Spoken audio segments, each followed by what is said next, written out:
Namaskar. I have the privilege to welcome everybody to the last of the webinar series on contemporary Indian philosophy. Today we have with us Dr. Desraj Sirswal in the first session and Dr. Kailash Chandra Maharana in the second session. Welcome both of you, sirs. Dr. Desraj Sirswal will be speaking on the topic the vision of a just society in the philosophy of Dr. B.R. Ambedkar. And Dr. Kailash Chandra Maharana will present the proceedings of the entire webinar series on this contemporary Indian philosophy. We have with us Dr. Pragya Prakashini Das Kanungo as the moderator of the interaction session. Welcome, Dr. Pragya. Devasis Sadangi is with us for recording the entire event. Welcome, Devasis. I also welcome all the members of the philosophy family to this webinar. The biggest welcome goes to all the participants of this event, without whose participation philosophy family has no existence. Now, before I request Dr. Desraj Sirswal to present his lecture, let me introduce him to all the members of the philosophy family. Dr. Desraj Sirswal is presently serving as an assistant professor in philosophy in PG Government College, Chandigarh. Prior to the present posting, he served in Dr. Aruna Asaf Ali Government PG College for Girls at Kalka, Panchkula, and also served in PG Government College for Girls at Chandigarh.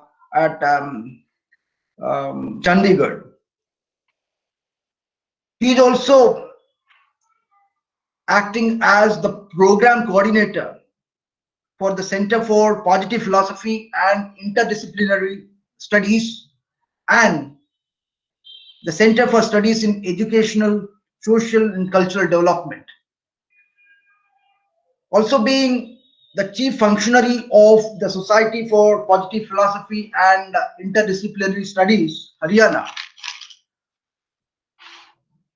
He has developed several online pages on philosophy news, positive philosophy, Indian psychology, logic, interdisciplinary studies, and so on. He is the editor of two biannual interdisciplinary online journals, namely Lokayata and Milestone Education Review. He also took in the past some important positions in administration for the development of philosophy in the nation. He is also a member of the advisory boards of many research journals. He has contributed more than 50 research papers in different journals and edited books. He has a number of books and ebooks to his credit, and some of the books which are relevant to this webinar, let me list them out. Number one, Dr. B.R. Ambedkar, the maker of modern India. Second, essays on Dr. B.R. Ambedkar. Third, Rights of Depressed Classes, a Constructive Approach. And he has one book on the proceedings of one-day faculty development program on Dr. B.R. Ambedkar. Recently, He has published one book of poetry entitled The Stunning Beauty. A lot of things to say on Dr. Sirswal, but time doesn't permit. So, with these words, I request Dr. Sirswal to present his lecture on the title The Vision of a Just Society in the Philosophy of Dr. B.R. Ambedkar. Over to you, Dr. Desra Sirswal, for the lecture. Welcome, sir. Thank you. Good evening, all. Thank you, Philosophy family, for inviting for this lecture. Although I am not an expert in Dr. Ambedkar studies, but I prepared a small presentation on the philosophy of Dr. Ambedkar. Title is Dr. B.R. Ambedkar's Vision of Just Society. State has a fundamental role to construct a just society. It is the duty of the state to secure a social order in which the social legal system of the nation promotes justice on the basis of equal opportunities and ensures that opportunities for securing justice are not denied to any citizen by reason of economic or other disabilities. All humans are equal by birth, but few people constructed caste system based on occupations which contributed to the evil practice of untouchability. Certain sections of the society were denied access to their natural resources and denied the right of livelihood. Dr. Ambedkar's Just Society is based on three fundamental principles of liberty, equality, fraternity. In this presentation, we will discuss the concept of social justice as propagated by Dr. B.R. Ambedkar. If we talk about his personality, Dr. Ambedkar, popularly known as Baba Saheb Ambedkar, was one of the most learned among the political and social leaders of the 20th century in India. He wrote many books and edited many papers. He wrote not only on the problems of Dalits, but also on economics, politics, religion, education, labor, and social stratification. He was born in a community of those who have been unjustly treated as the despised people of Indian soul. Right from his childhood, he suffered terribly by the social evils of caste discrimination and untouchability. He was a very good reader and owned one of the largest personal library. His upbringing and childhood experiences had a lasting and profound influence on his worldview. If we discuss about the influence of on Dr. Ambedkar, we can say that Buddha, Kabir, Jyotiba Phule are three his masters or gurus. As a youngster, he loved reading Kabir Dohas. Later on, his teacher gifted him a book on Buddha. Once he said, "My social philosophy may be said to be enshrined in three words: liberty, equality, fraternity. I had derived them from the teaching of my master, the Buddha." Although Dr. Ambedkar embraced Buddhism in the late of his life, but he has great admiration for its three principles. First, pragya, rational understanding. Second, karuna, compassion. And third is samata, equality. Buddhist teachings made a great impact on the philosophy of Dr. B.R. Ambedkar. He had a vast reading on Karl Marx, Bertrand Russell, Leo Tolstoy, and other thinkers. In a way, Dr. Ambedkar continued the same tradition of liberal thought found in the writings and social reformers like Rande. His social theory was influenced by the British liberal tradition too. In society, we found two types of people. One are creative, second are passive people. Creative people work for the development of society. They work for the uh, classes, for justice, and for the upliftment of their fellow beings. The passive peoples uh, only to see things. They don't contribute to anything or the development of society. If we talk about the base of Dr. B.R. Ambedkar's thoughts, we can say that he he studied our ancient system very carefully. If we see that our ancient system, we can find that the Hindu legal system refused to recognize the basic fundamental rights of all human are born equal. There was no scope for molding a new social order that could guarantee social justice. Dr. Ambedkar feels that the caste system as it stands cannot be the basis of society. He believes that the caste system should be rejected as basically unjust. It is social system which embodies the arrogance and selfishness of a section of the Hindus who are superior enough in social status to set a fashion and who have authority to force it on their inferiors. Caste does not result in economic efficiencies. Caste cannot and has not improved the race. The whole life ambition of Ambedkar was to regain social equality to the former untouchables among whom he was born.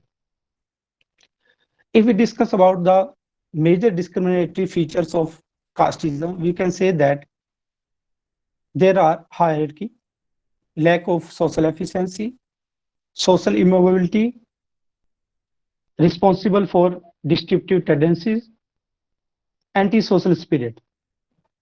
Once Dr. Ambedkar said, caste is the monster that crosses your path. You cannot have political reform and you cannot have economic reform unless you kill the monster. So we can see that Dr. Ambedkar consider system as a great barrier for the social development or social justice.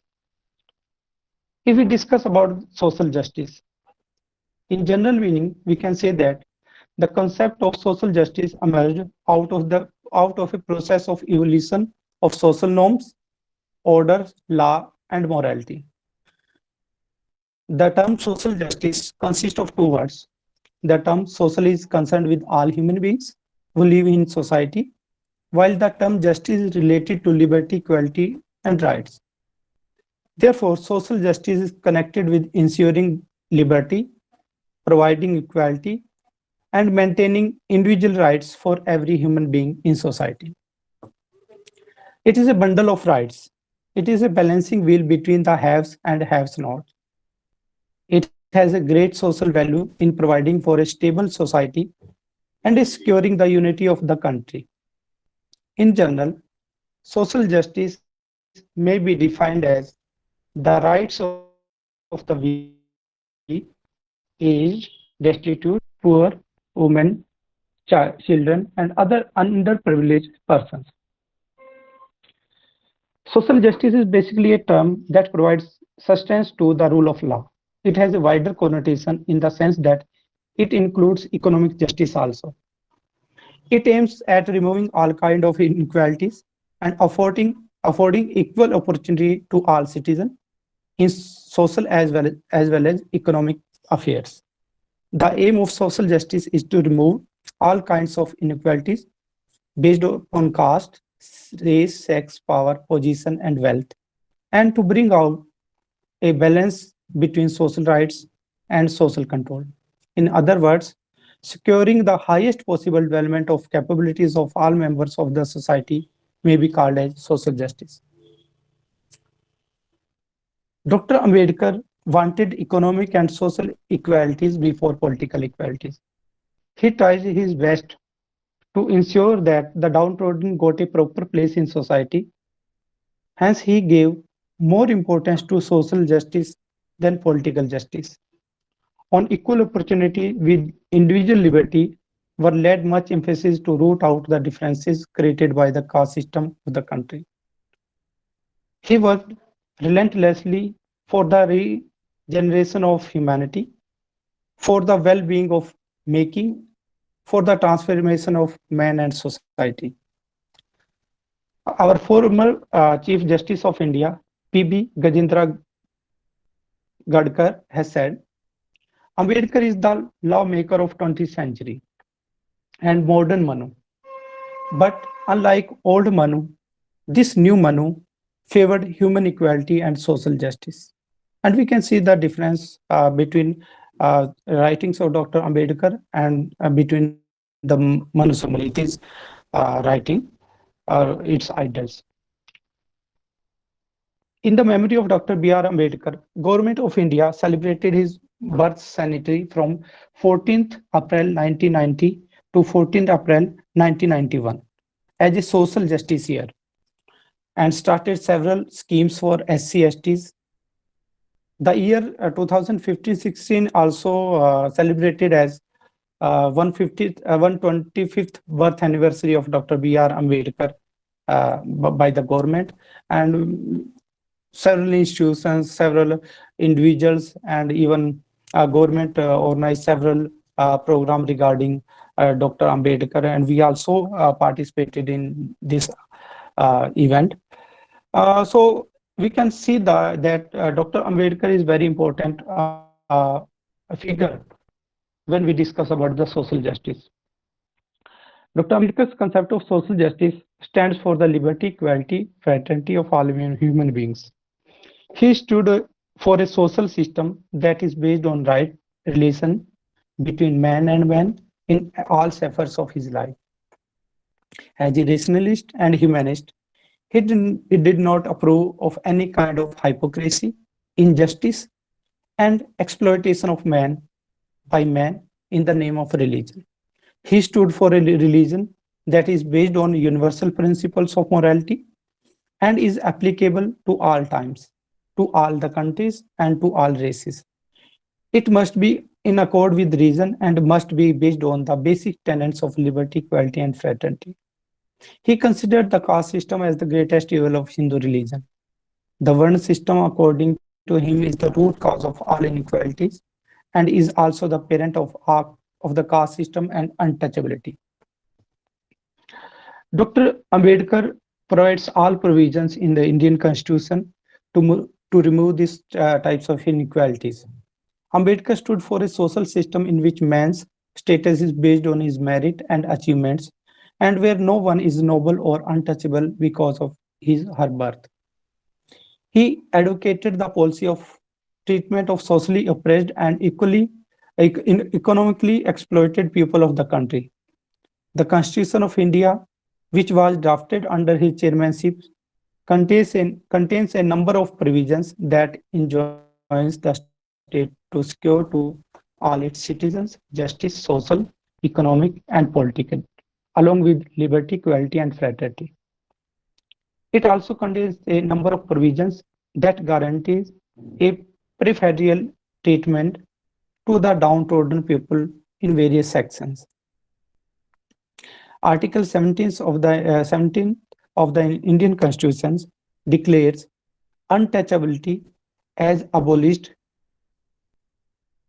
Ambedkar, in his speech before the Constituent Assembly for the passage of the Constitution, said, I have completed my work. I wish there should be a sunrise even tomorrow. The new Bharat has got political freedom, but it is yet to raise the sun of social economic liberty.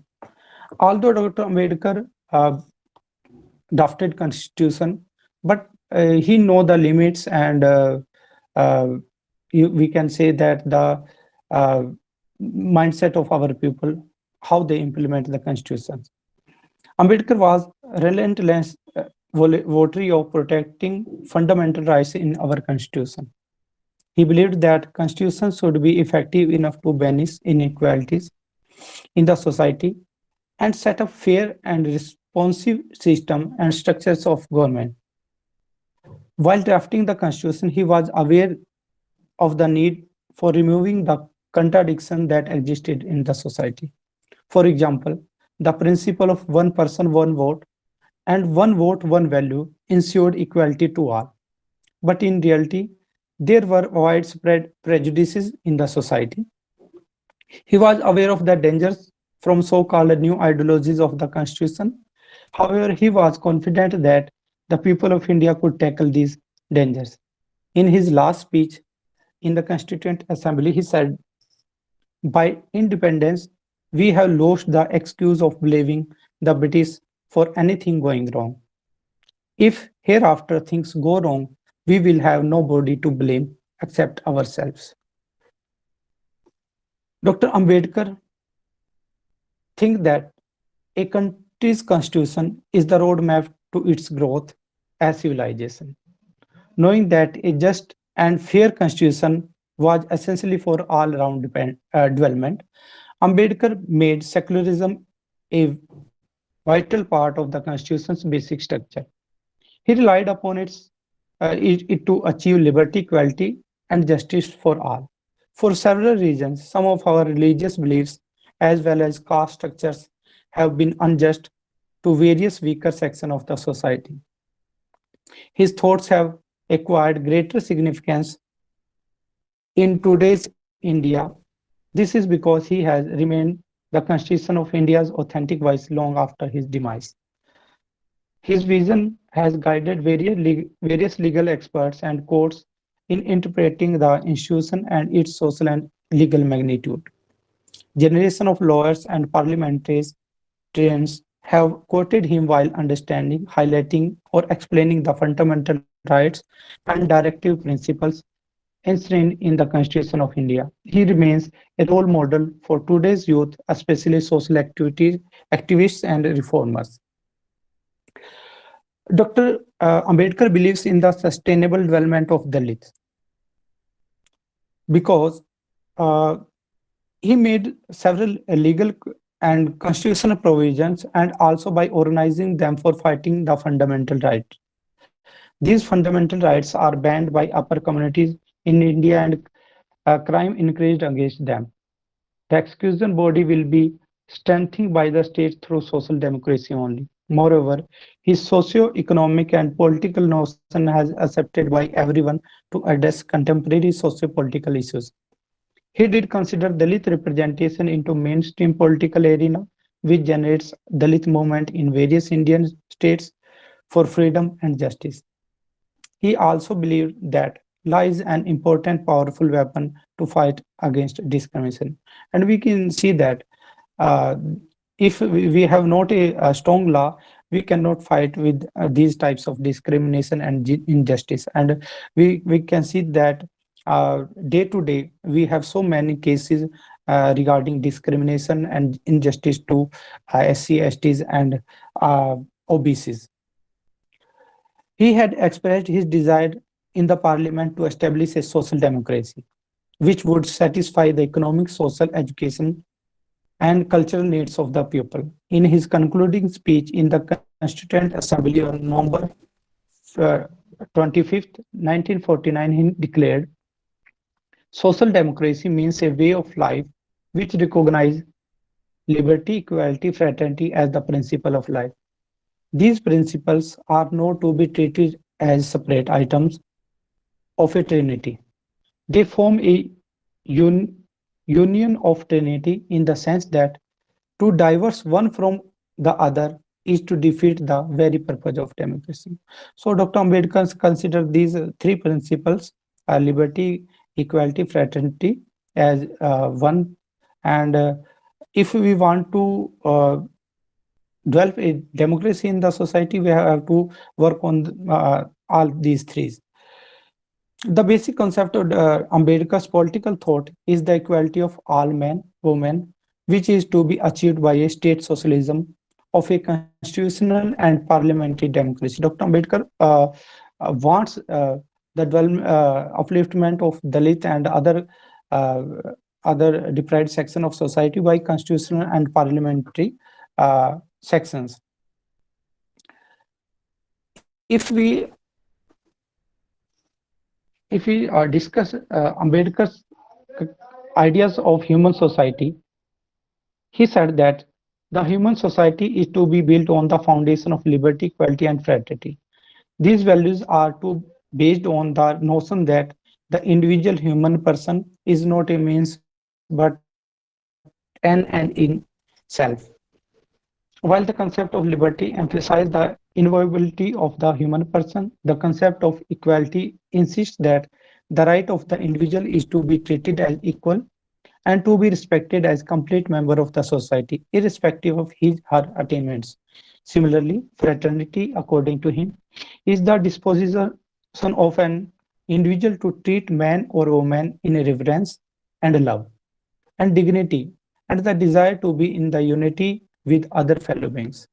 Fraternity gives strength for the individual to commit for the welfare of all. He further points out that tenets of liberty, equality, fraternity, and interlinked to each other, and they are rooted in the idea of upholding the totality of the human person as complete individual in the society.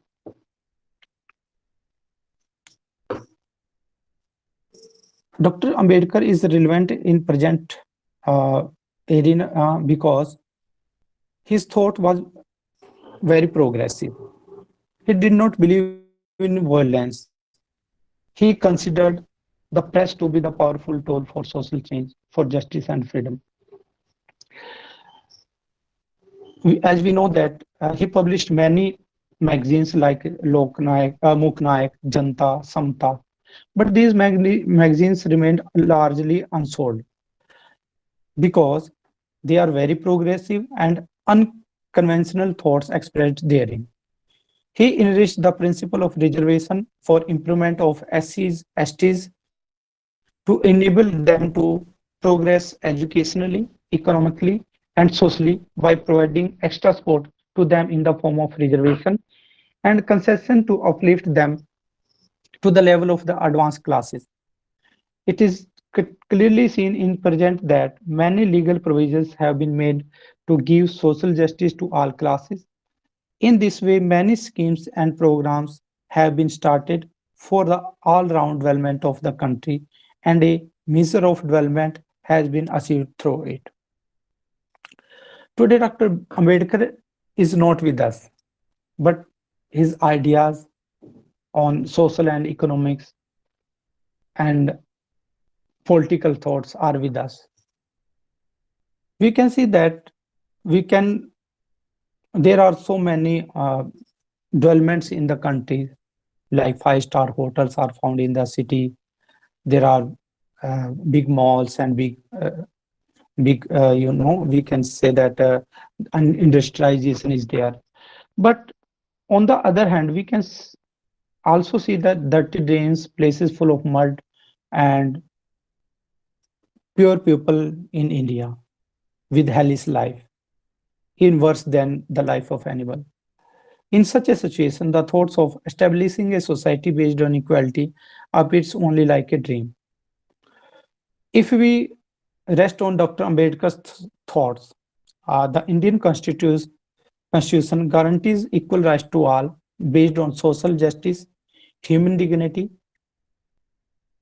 and Dr. Ambedkar's idea on social justice remain relevant in contemporary Indian society in promoting constitutional and legal methods for upholding the rights and dignity of the vulnerable sections. There are several studies on Dr. B.R. Ambedkar. If we search Dr. Ambedkar on internet, we can find several literature on this. There are several websites, those are totally dedicated on Dr. B.R. Ambedkar's philosophy. But we can say that the notion of social justice could not achieved by as a proper manner, because his concept of justice will have to be propagated by institution through civil society are not sufficient. He was concerned about the overall development of the vulnerable section of Indian society, and he chose to demolish existing caste discrimination by enacting the constitution.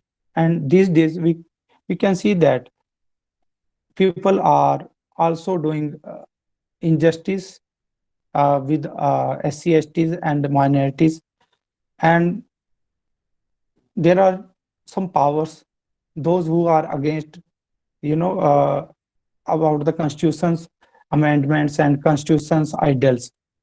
And this is the time that people are thinking about to save constitution ideals. If we want to save constitution ideals, Dalit and non-Dalit communities shall come forward to understand of his idea. Ambedkar's notion of social justice is relevant in contemporary Indian society to accomplishing just society within framework constitutional and legal methods only. If we can save constitution, we can save Dr. Ambedkar's ideology, or we can give justice to our other. Otherwise, it is not possible without constitution to give justice to underprivileged section of the society. Thank you. It is a short presentation. I want to discuss in question and answer session regarding Morna.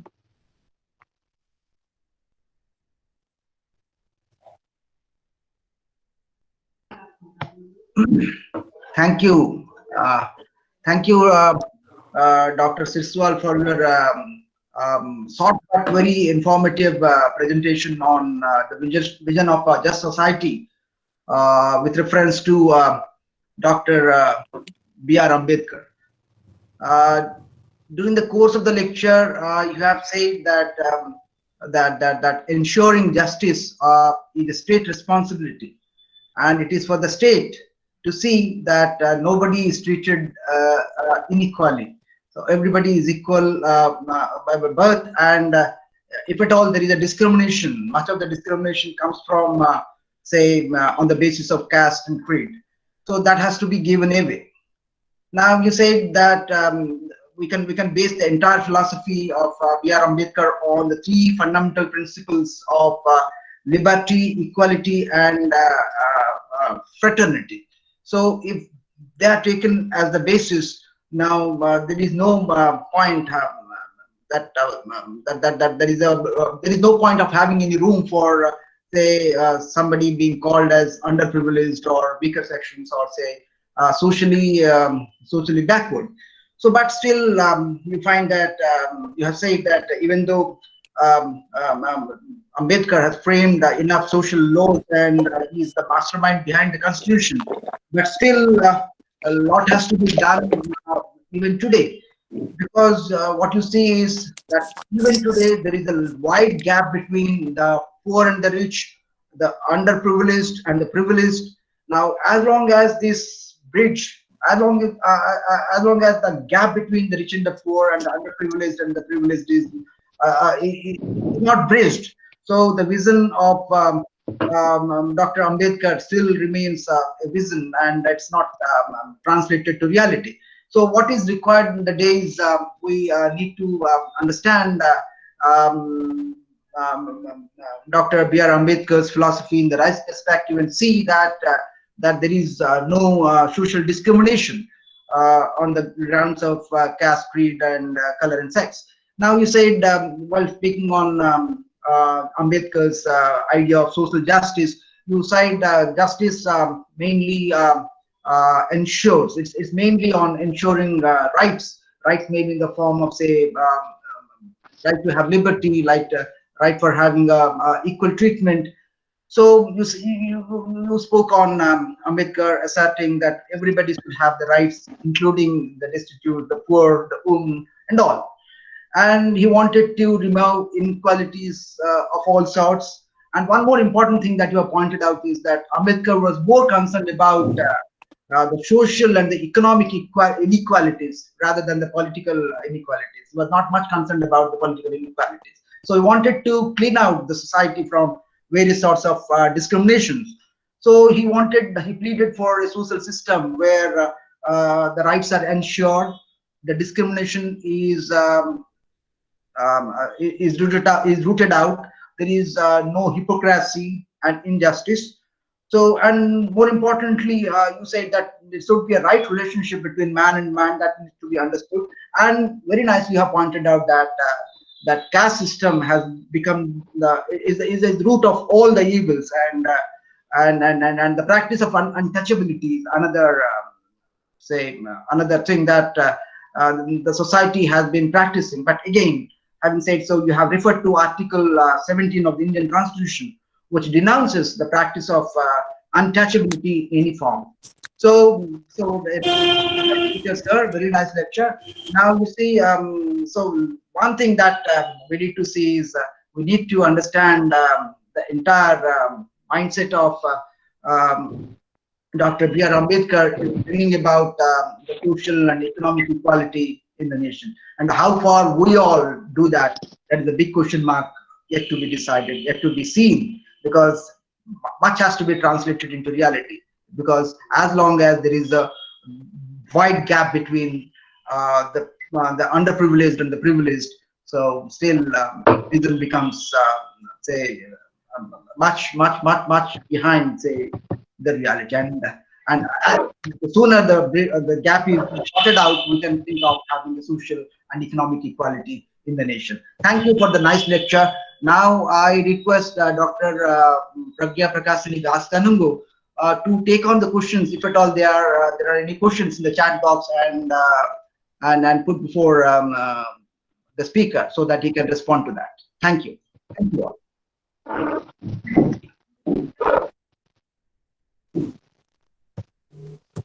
Well, thank you, Dr. Rao. Good evening, everyone. Namaskar.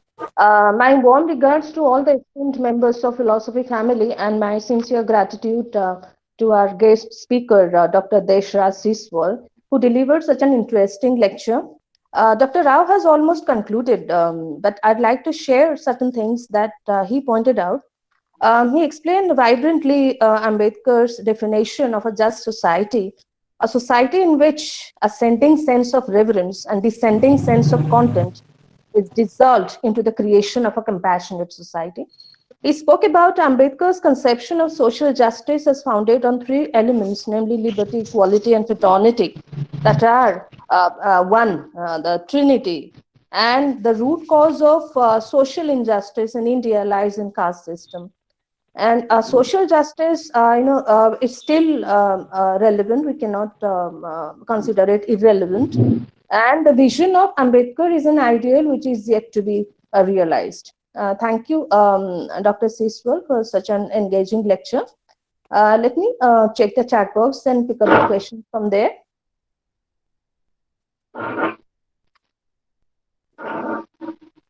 The first question has been asked by Dr. Suchitra Mishra. She asks, don't you think that Ambedkar's concept of social justice is self-contradictory? Okay. I don't think so, because the idea of Ambedkar's concept of social justice is an ideal, and the three things, equality, equality and fraternity, and other two things, justice and fraternity. If we achieve all these four things, as we can study in the starting of Indian Constitution, if all are achieved, then we can easily have the concept of social justice according to Dr. Ambedkar. I don't think it is self-contradictory. Okay, so thank you for your response. The next question is from Dr. Ratnakara Gajendra sir. He asks how Ambedkar's concept of social justice is different from distributive justice. We can say that the distributive justice is a development of justice, theory of justice, so we can found all components of other theories of justice in Dr. Ambedkar's concept of social justice. So there is no we can say that there is much difference between them now. Okay, thank you so much. Then the next question is from Dr. Ranjit Ghosh sir. He says Ambedkar is providing a holistic approach of social change to eradicate the multidimensional deprivations of the marginalized sections of the society. His version is more a practical guide than a mere theoretical blueprint. It is not merely a vision, therefore not utopian. His aim was making of a just society. Yes, I am agree with Dr. Ranjit Ghosh. No, truly agree. Okay, there are no more questions in the chat box, and I request the participants to unmute themselves and ask if they have any question.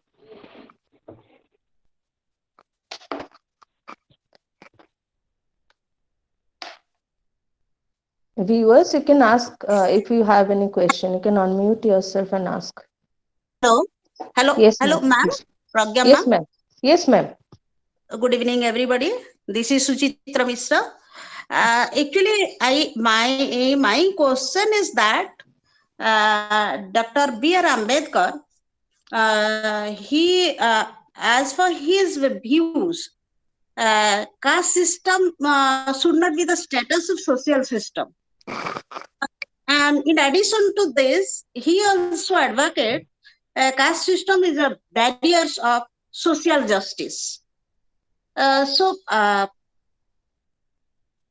being chairman of drafting committee, it is also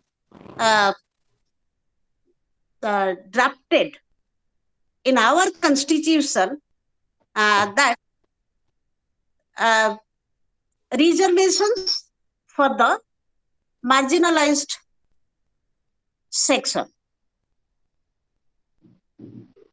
So how can we say that social justice means justice for the all, if I am correct? And but reservations are there for a particular section or community, I would say. And the only sections, they were underdeveloped, they were underprivileged. One, sir.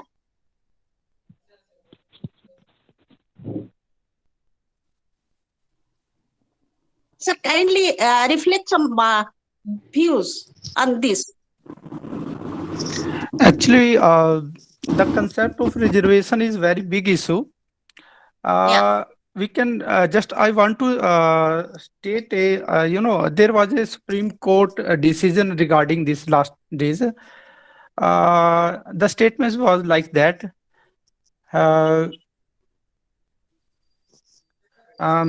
We can say it in Hindi that reservation is not a poverty education program, or we can say it in Hindi, आरक्षण गरीबी उन्मूलन programme नहीं है. ठीक है. Then we can say that reservation is a form of kind of his idea of social justice. It is a implementation of his justice. I discussed in my presentation also that reservation is for the for the to fill that gap of 200-year discrimination with other caste, SC, STs. So reservation is not for we cannot compare it with other section of the society. Reservation for SC, STs is for we can say that is complementary to injustice they got for 2000 years. No? So I don't think so that reservation is contradictory to his idea of social justice. No.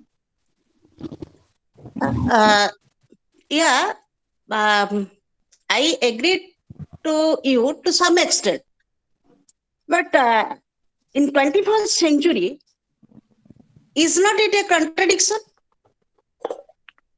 In 21st century, if we relate it, the concept of social justice Is not it a Ma'am, self-contradiction? it is not contradictory in 21st century. We can find so many cases of injustice and discrimination in present day also. Even we can say that in this time where social media is playing its very big role, we found more cases than the 20th century. No, so discrimination is there, and injustice is there. So yeah, this is not contradictory in 21st century. The No, cases are the same. simultaneously, we are saying that our constitution ensures liberty, equality, fraternity, Yes. and others. Mhm. Okay, thank you. Thank you, May I everybody. speak something? Hello, may I speak something? So, sir, Hello. please go Yes, ahead. you can explain. The thing is, these problems will arise in future. This was also known to Ambedkar. For that reason, what he said, that it should be hardly it should be given for 5 to 10 years, and if it is not done properly, then another extension maybe for next 10 years. But there it is to be stopped. But Yes. what our politicians did, they took it as a political tool to catch the voters, and that is why we are entering into this sort of academic debate as to whether it should continue or it should go. This much. Thank you. Thank you, sir. Excuse me, can I also have a comment, please? Sir, please go ahead. Sir, please. Yeah. Thank you. I'm persuaded to be here in the debate. What exactly I want to say is we have to understand the moral implication behind Ambedkar's thought over reservation. And we say this is called affirmative action. It's not particularly reservation, but affirmative action. May I ask a question? As a teacher, suppose we have 30 students in our class, and as a teacher, our moral responsibility is to develop everyone, right? And I wanted to make them all of them winner. And if one of them, suppose I thought that all of them should run and achieve at a milestone, reach at a milestone, and I will give them prize. Suppose one of them out of 30 students, one of them is a physically handicapped person. What should I do? Should I say, I don't know, everyone has to run. Anyone who reaches at the point, he will be winner. I don't care who is coming, where he is coming, how he is coming. I don't care. This is not a moral consideration. So dear Ambedkar's position should be considered from a moral implication, from a moral perspective. It's not that much political perspective. And after all, a state or a society exists to develop everyone. And if some kind of compassionate, affectionate, and effective action is required to develop some sections of the society, I think it is good for the society. It is good for every one of us. Yeah. Thank you very much. Thank you, sir, for the example and the answer you have given, and the comment you have given. Thank you so much. Anybody else?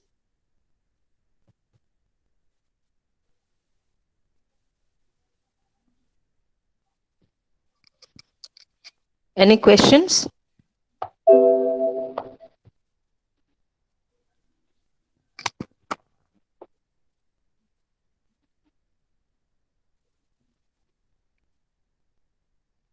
No more questions in the chat box, and Shall I ask a question? Do you think that the vision of a just society or the blueprint of a just society, is it not a theoretical impossibility? If you put all the criteria one by one, which are required for the making of a just society, then you will find many contradictions. And ultimately, you will find it is theoretically impossible. All right, you have made your as a vision of Ambedkar. Yes, it's all right, but he had given us certain practical suggestions which we are not following. We mean the society is not following. That's why all these things are coming time and again. Yes, sir.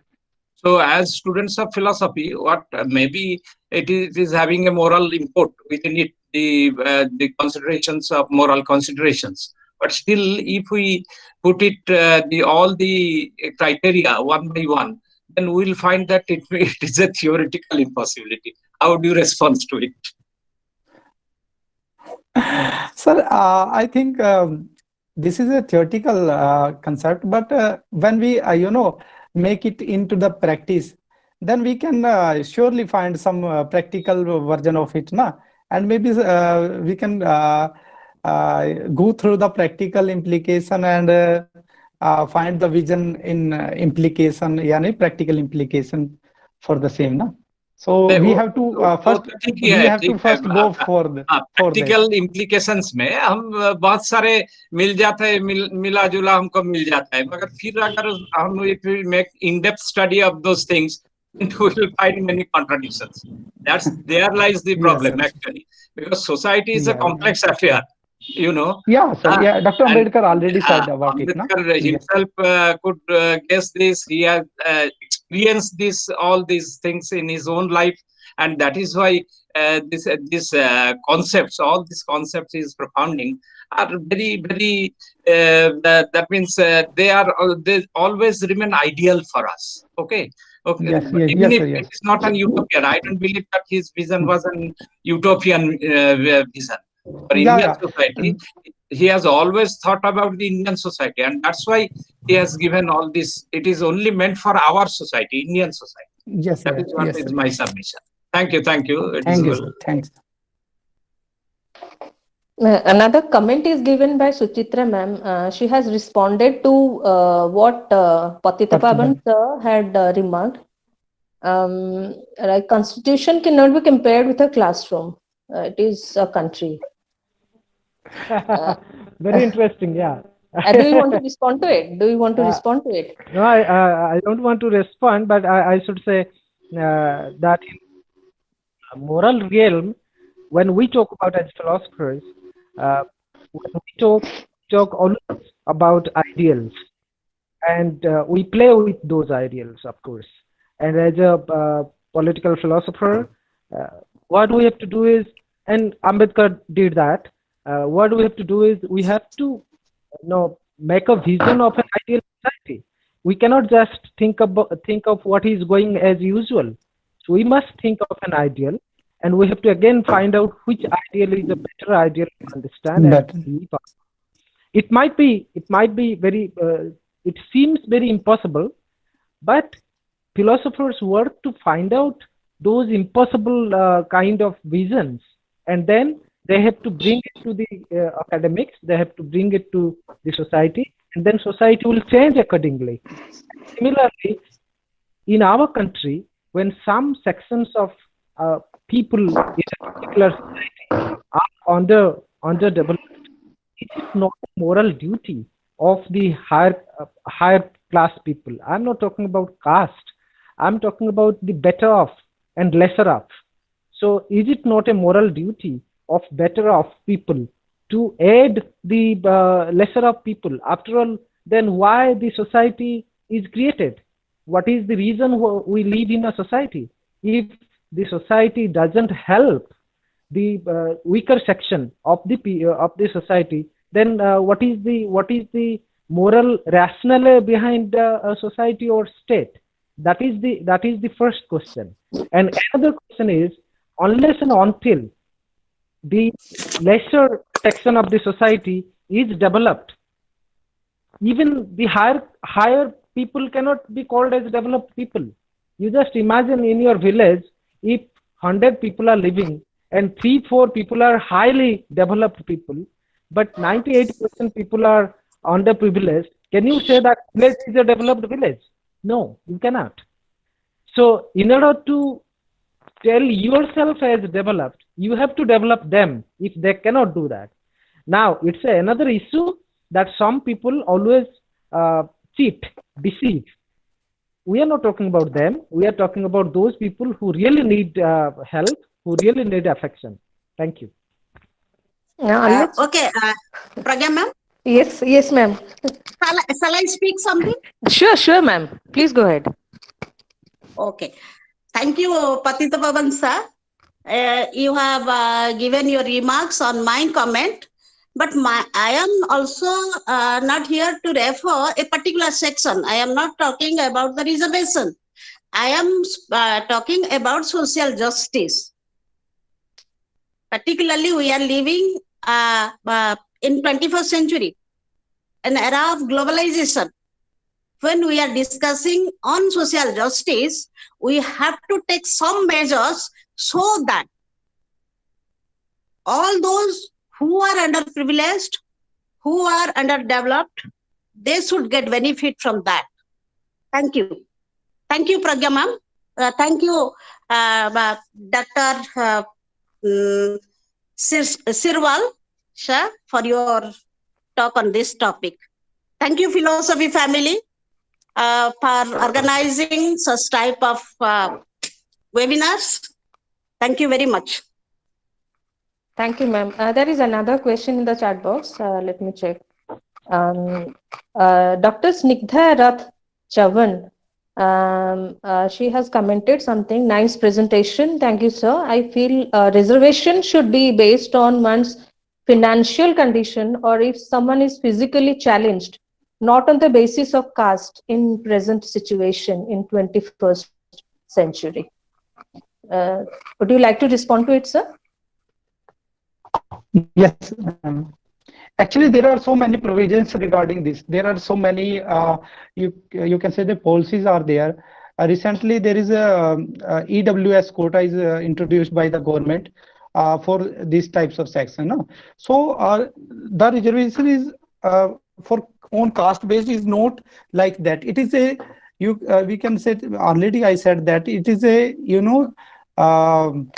we can say that this is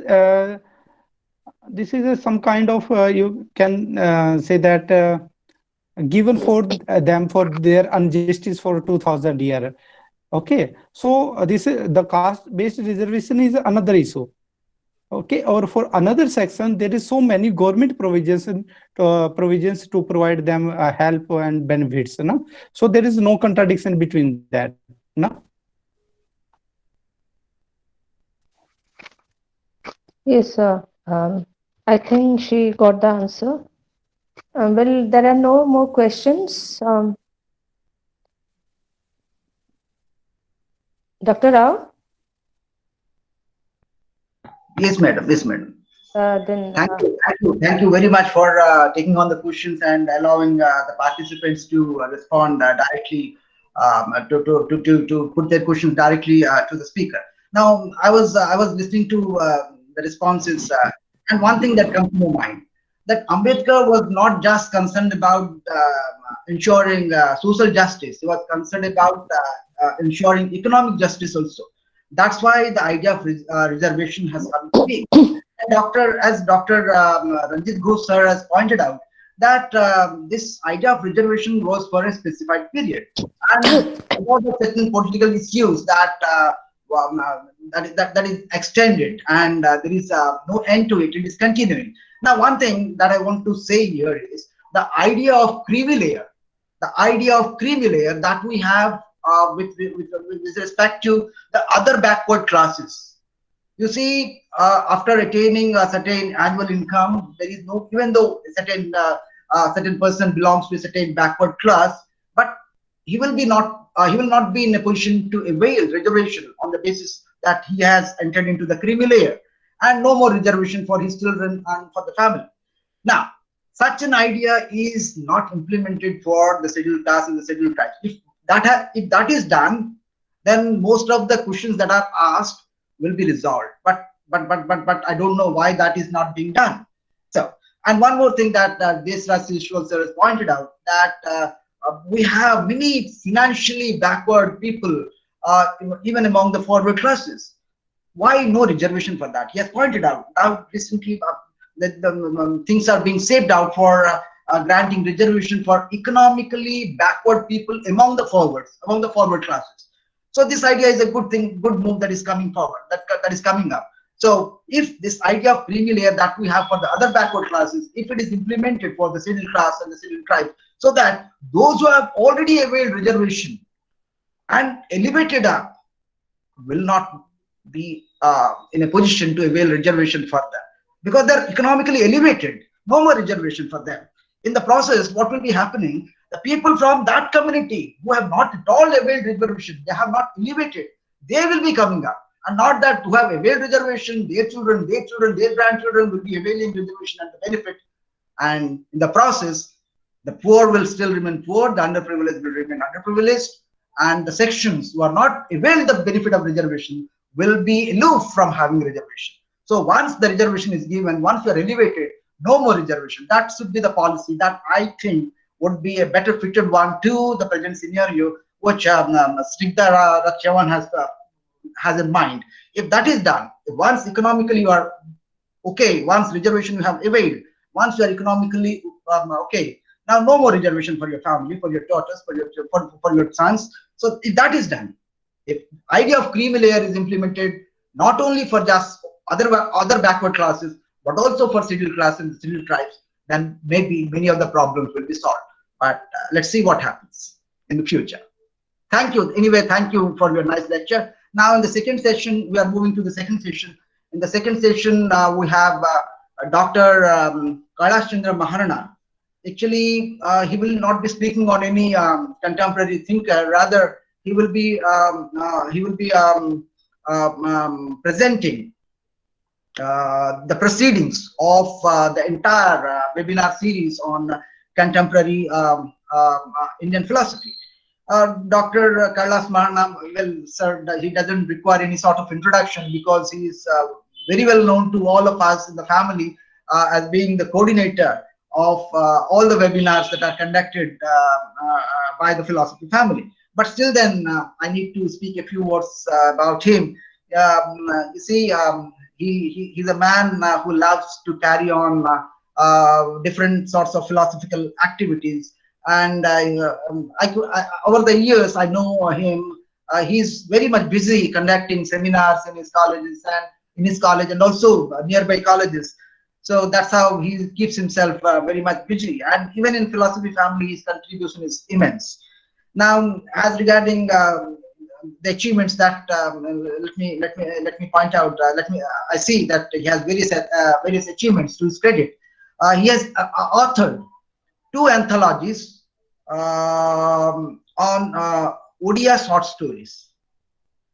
He has 1 anthology of essays on Dr. Sarvapalli Radhakrishnan, 1 book on the philosophical perspectives of Ratnakar Pati. He's working on it. It's in the press, and he's the editor of 3 literary magazines of the state. He has received a state award for being the best NSS program officer, and he has been awarded with the Guru Gaurav Samman Award by Lok Sevak Mandal and also by Samaj. So great going, sir, and we're really happy that you are the man behind a lot of activities in the family. So you have the responsibility now of presenting the proceedings of the entire webinar series. So over to Dr. Kailash Maharana, sir, for the presentation on the proceedings. Thank you. Thank you, everybody.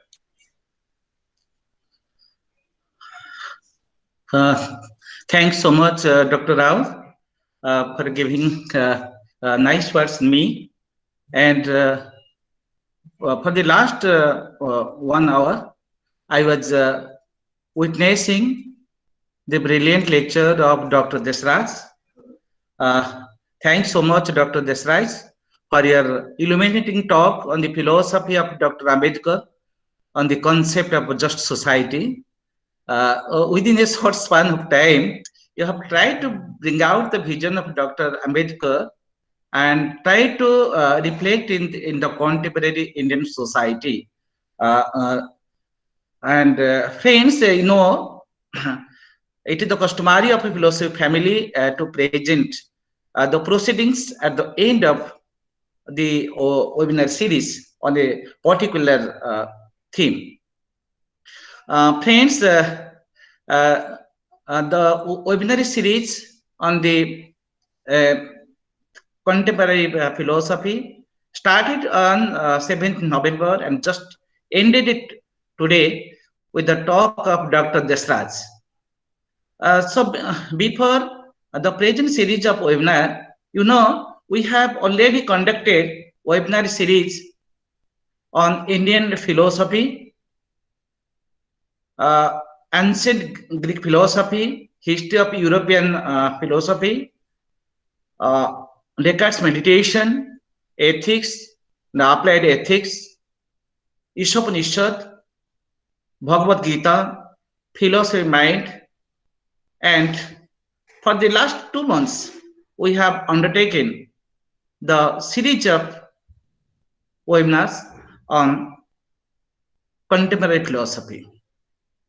In the previous months, during the pandemic time, you know, we have already conducted more than 100 number of webinars, and it has benefited both the scholars and teachers philosophy and refreshed their mind with philosophical reflection. Friends, it was possible because of the support of the organizers of philosophy family and the eminent teachers of philosophy of our country who have contributed their wisdom for the noble cause of students. We only offer them hearty gratitude and nothing else. We also extend our deep sense of gratitude to all our teachers for their cooperation and guidance. And now it's time for me to reflect upon the basic ideas of the contemporary Indian philosophers, which have been presented by the speakers on the philosophy of Sri Aurobindo, philosophy of Swami Vivekananda, philosophy of Mahatma Gandhi, Dr. S. Radhakrishnan. Hello. Yes, sir. Carry on. Carry on. You are audible. Carry on, sir. Please, please. Hello. Sir, please, just I'm taking. Sir, please bear with me.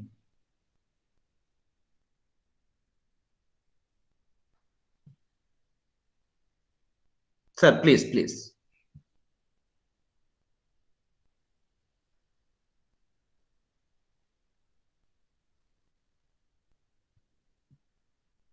Hello.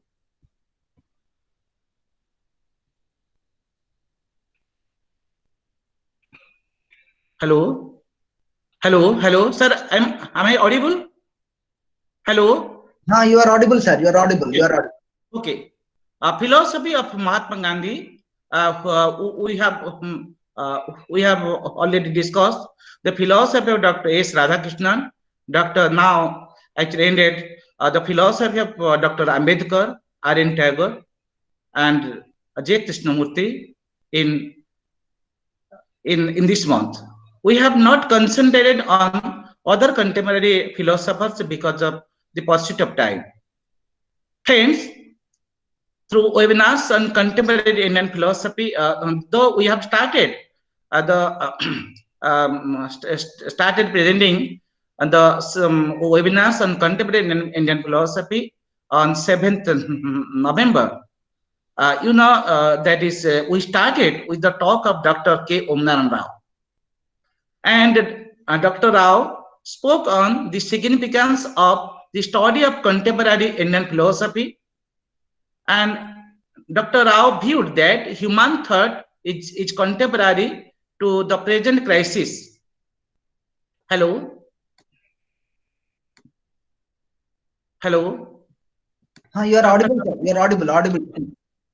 Okay. Hello? Please. Hello? Sir. Hello? Am I audible? You are audible, sir. You are audible.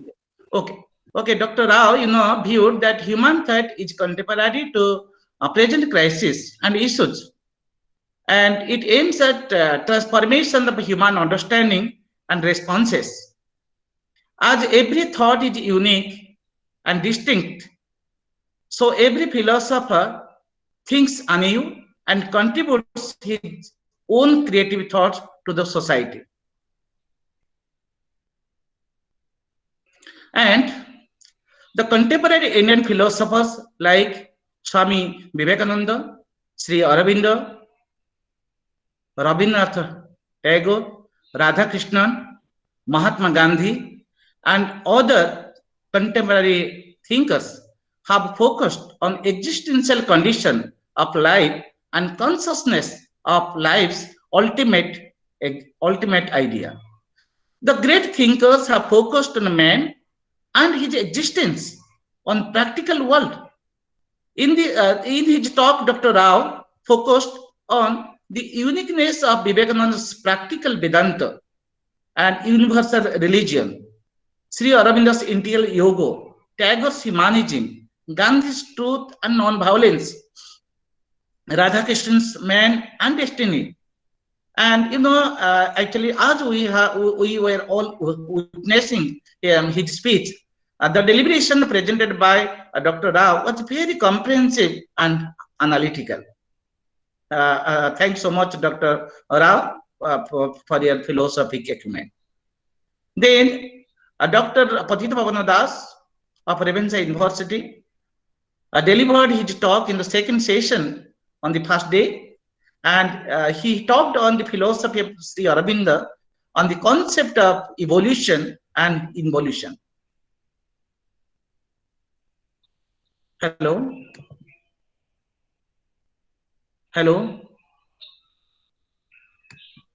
You are audible, sir. You are audible, sir. Okay.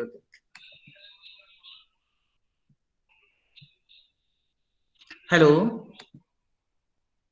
So we can hear you. Please carry on.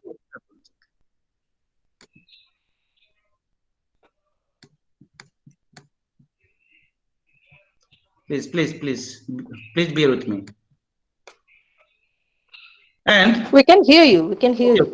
Okay, Dr. Patita Pavana Das, when he started his deliberation, he started in a very unique manner, and we all astonished how the teaching philosophy through the digital process may be so innovative.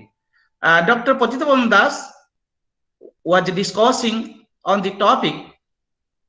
He viewed that the creation is nothing but a joyful game to Sri Aurobindo. And while replying upon the philosophy of Sri Aurobindo, he says that for Sri Aurobindo, the entire creation is nothing but a cosmic play of the divine. The world created for the sake of joy or Maya. It's called Maya. For him, delight is, for him, the delight is the secret of creation. Sri Aurobindo describes the creation as the play of divine consciousness. Dr. Das explained the triple process of evolution as widening, heightening, and integration. For him, the evolutionary process is a process of ascent to descent. The higher descends into the lower, and the lower ascends to the higher. This is the secret of Sri Aurobindo's concept of evolution and involution. The presentation of Dr. Das was very innovative while he was reflecting upon the philosophy of Sri Aurobindo. Everybody enjoyed the talk of Dr. Das. Then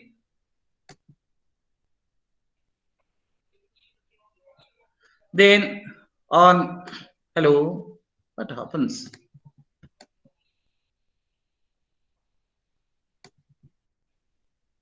Then Dr. Janmeja Chaudhary, the former associate professor of philosophy, was assigned with the topic World, Maya and Reality in the philosophy of Sri Aurobindo. And he also reflected upon the concept of evolution and involution in his talk. For him, evolution and involution is nothing but the transformation of the matter to spirit, and from it is from the imperfection. It is the transformation of imperfection to perfection. The grade of consciousness evolves to higher consciousness because the higher consciousness or the highest reality or the Satchidananda is in the form of lowest in the divine, that is in the form of divinity. The highest grade of consciousness for Sri Aurobindo is Satchidananda. For him, Satchidananda is nothing but it is all inclusive, and the Maya is not illusion and not also the delusion. The mundane world is nothing but it is a form of a divine consciousness, and the matter contains the divinity, because the matter is the subject matter of Sri Aurobindo, where divinity is inherent, and matter will be divinized when it gets the light of supramental manifestation or supramental relation. And he also focused on the divinized form in the philosophy of Sri Aurobindo. Then, in this, on the same day, Professor Ramakant Nanda, the former associate professor of philosophy, was assigned with the topic of Satchidananda in the philosophy of Sri Aurobindo. On the same day, he spoke that Satchidananda is the reality in the philosophy of Sri Aurobindo. It's the integral or Purna. It is integral or Purna or totality, and it is in every form, and that is a Satchidananda has to be realized in everything. And when Professor Ramakant Nanda was discussing the concept of Satchidananda, he presented the synthesis of all dualities and contradictions, and in which reality is not left out. The one becomes the many, and the individual becomes a cosmos, and that the cosmos can be divinized in his philosophy. And he also discussed through the twin principle of existence, consciousness, and bliss, to clarify the concept of Satchidananda. Then, Sri Pramod Kumar Das, HOD philosophy, and the Arbini of philosophy family spoke on the concept of mind, and his clarification, his conceptual clarification on the philosophy of mind was very interesting, and he was taking different examples, present examples, to clarify Sri Aurobindo's concept of mind. And lastly, he discussed how supramental, how mind takes different forms, and at end that is supramental manifestation can be realized by human beings, and when a human being attains the divinized body, and the earth life can be divine when supramental manifestation is realized. And after Dr. Das' presentation, on the same day, Dr. K.C. Maharana spoke on the concept of interior yoga on the same day, and Dr.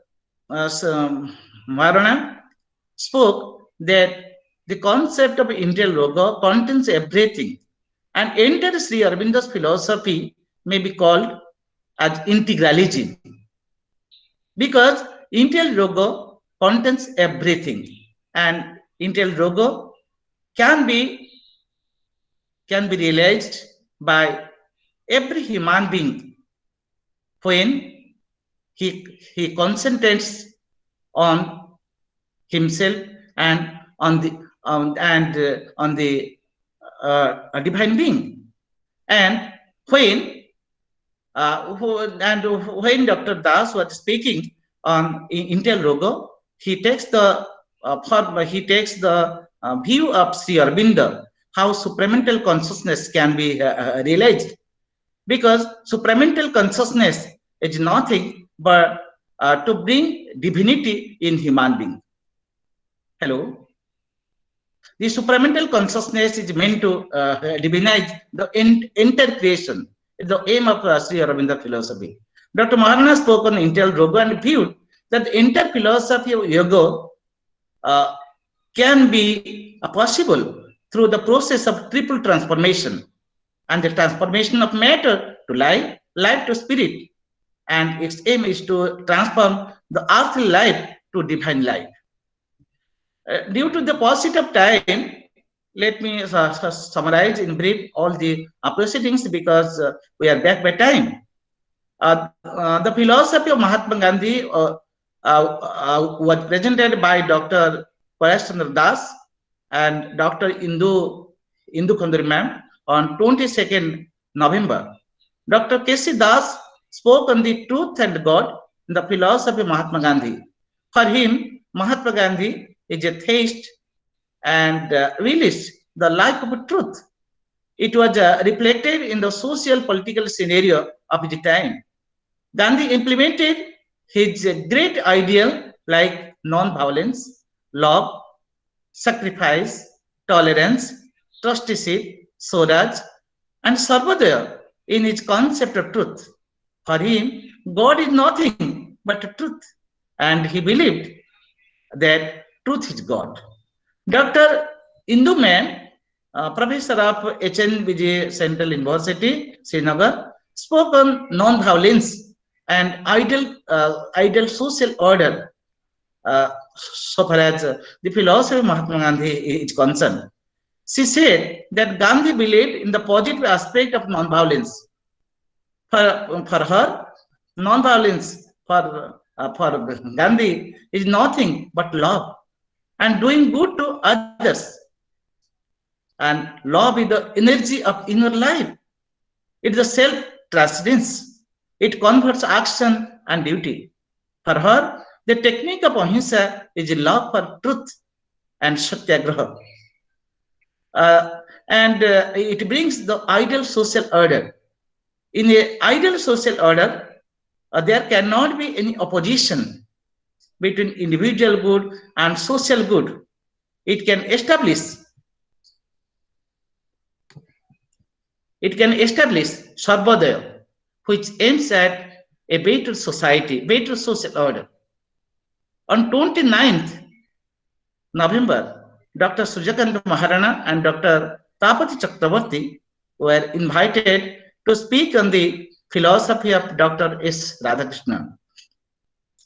Dr. Tapati Chakravarti spoke on the concept of man and reality, whereas Dr. Suryakanta Maharana spoke on the concept of religion.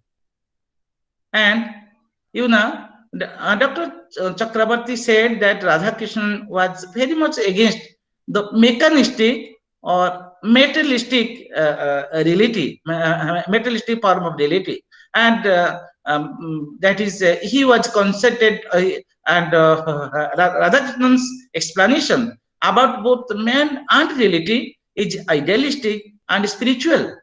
Man for Radhakrishnan is a peculiar combination of egoism and self-transcendence, selflessness and universal law. And the destiny of a human soul for Radhakrishnan is to realize its oneness with the Supreme.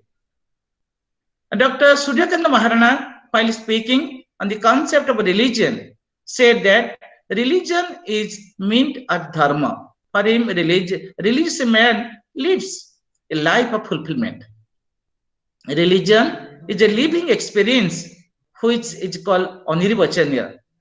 Religious experience for him is self-established. Through it, man can attain salvation. On 6th December, the speakers were Sri Pramod Kumar Das and Dr. Basant Kumar Das. They were assigned to speak on the philosophy of Swami Vivekananda. Sri Pramod Kumar Das spoke on practical Vedanta and universal religion, and Dr. Basant Kumar Das spoke on man and God.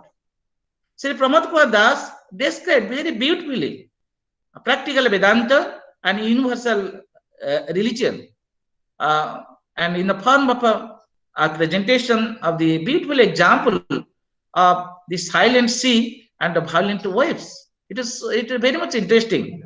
And Dr. Basant Kumar Das spoke on the man and God in the philosophy of Swami Vivekananda. When Dr. Basant Kumar Das was speaking on the philosophy of man and God, he said that man is an organized unity of both the physical and spiritual form. Vivekananda describes the nature of man as soul force, which is divine in nature. The real nature of man is freedom, which means self-determination, which means which can bring freedom. And he says that freedom leads to immortality, and immortality is the goal which can be realized by the spirituality which is latent in man. In 19th December, Sri Pramod Kumar Das spoke on the theme man and human crisis in connection with the philosophy of J. Krishnamurti. And for us, the philosophy of J. Krishnamurti that is was Anand, and particularly for me it was Anand for me. And J. Krishnamurti tries, as reflected by Pramod Kumar Das, he tries to see man in metaphysical, psychological, empirical standpoint. Sri Das says that to assert that there is a unmanifest and formless reality behind all forms of human being, it means that is human being has infinite possibilities, and infinite possibility would be realized that is through the metaphysical, psychological, empirical form. And we have to heighten our realization to reach at that state. On 20th December, Dr. K. Omnaran Rao and Dr. Jatin Desai were assigned to speak on the topic, to speak on the philosophy of R.N. Tagore. Dr. Rao delivered on the topic man and reality. He focused on the godhood of God and manhood of man, signifying the higher and lower aspect of reality, and the higher and lower aspects of man, that is spiritual aspect and the physical aspect. The physical is determinable through biological, physiological, and psychological facts, whereas spiritual is expressed in the aspiration of higher kind. For Tagore, man is fully expressed through different. Man is fully expressed through his desires, But the most basic character of infinite aspect of man is to realize the truth, the God, and joy. And it makes him realize his affinity with nature. Tagore says that the ultimate destiny of man is immortality and complete freedom, which has to be realized that in this life. Dr. Dr. Jatin Bisoi, the head of the PG department at Calicut University, presented his talk on the topic God and religion in connection with the philosophy of Tagore. He says that Tagore's philosophy is humanistic in approach. Man is a spark of divinity. He has given emphasis on the extent of consciousness which is beyond ego. For him, it is a way of a relation. It is possible. This relation is possible in love, action, and beauty. Relation in love, relation in action, and relation in beauty lead to a relation of the infinity. For him, man, religion of man is called, for him, that is the divinity in man is called Jivana Devata. It is God in man, and the element of divinity in man, it makes man godlike. It was very interesting. And today, this evening, Dr. Desraj spoke on Dr. Ambedkar's vision on just society. It's very exemplary. Dr. Ambedkar's justice is to give each man its due. For him, a just society is that society which offers its members their due as per the recognized the rights, and we say that is as established in a society. Dr. Ambedkar envisages India, which offered its citizens social, political, and economic justice. It means for offering equality of opportunity, which is based on the principle of equality, liberty, and fraternity. So I don't want to explore so much things as delivered by Dr. Desraj in this evening. Okay, just before today on this occasion, I feel honored to recite the name of Dr. Pragya Prakashin Das, Sri Devashish Sarangi, Dr. Kalyani Sarangi, Dr. Omnahan Rao, Dr. Patitavan Das, Nivedita Priyadarshini, Sasmita Mudali, and many more others who are associated with the philosophy family to organize the webinars for the last 6 months, and who have shown their creativity and academic excellence in moderating and coordinating the webinars. I must offer my gratitude to Sri Pramod Kumar Das, who immediately presented letter of appreciation to all the speakers for their academic contribution for the cause of the students. And you know, one thing I have to appreciate Sri Devashish Sarangi. You know, when the members of organizing committee were focusing the problem of recording and broadcasting, all of a sudden, Sri Devashish Sarangi appeared and volunteered to shoulder the responsibility. You know that for the last 6 months, Sri Devashish Sarangi has been shouldering the responsibility of recording and broadcasting them through YouTube. And heads up for his commitment and care for philosophy. And today, on the last day of the webinar series, my sincere gratitude to Dr. Ranjit Ghosh, Dr. Ratnakar Gajendra, Dr. Aniruddha Pandya, Dr.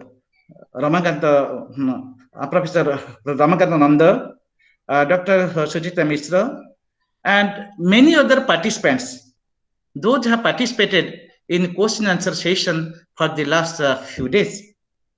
And I must offer my deep sense of gratitude to all the participants, those who have participated in question session and shown their creativity and shown their love for wisdom.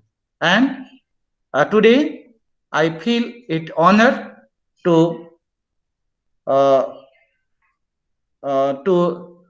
offer gratitude to all the teachers, all the students, and the scholars of philosophy of our country, those who have cooperated us, guided us, and given their valuable comments and suggestions for making the webinar series successful. With this, I would like to conclude the presentation of the proceedings of the webinar series. Thanks so much. Thanks so much.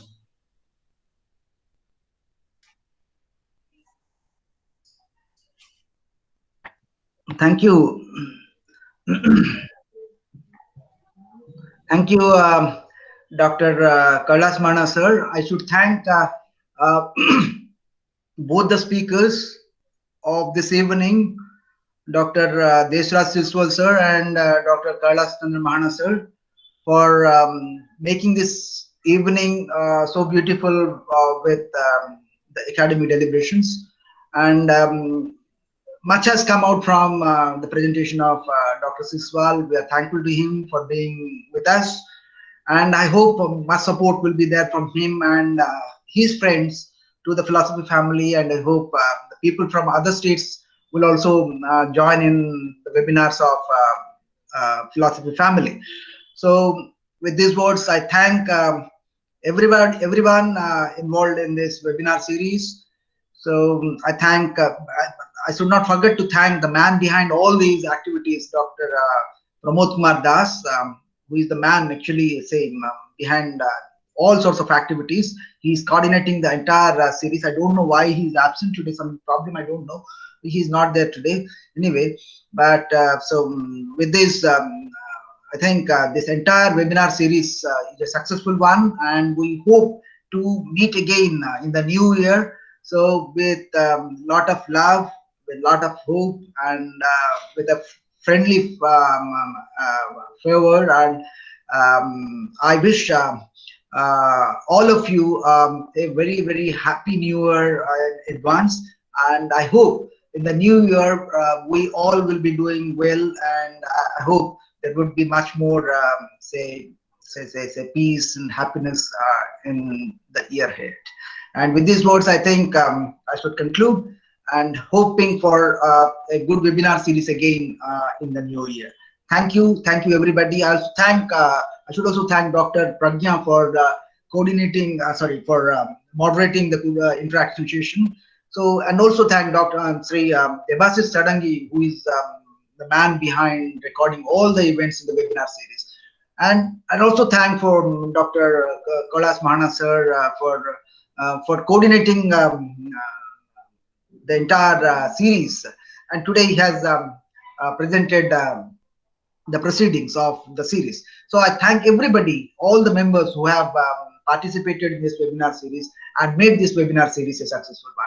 Thank you everybody. So once again, a very, very happy new year to all of you in advance. Thank you all.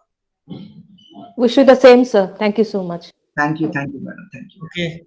Okay, thanks Pragya for your excellent moderation. Thank you very much for the appreciation. Thank you. Good night. So the meeting is now closed.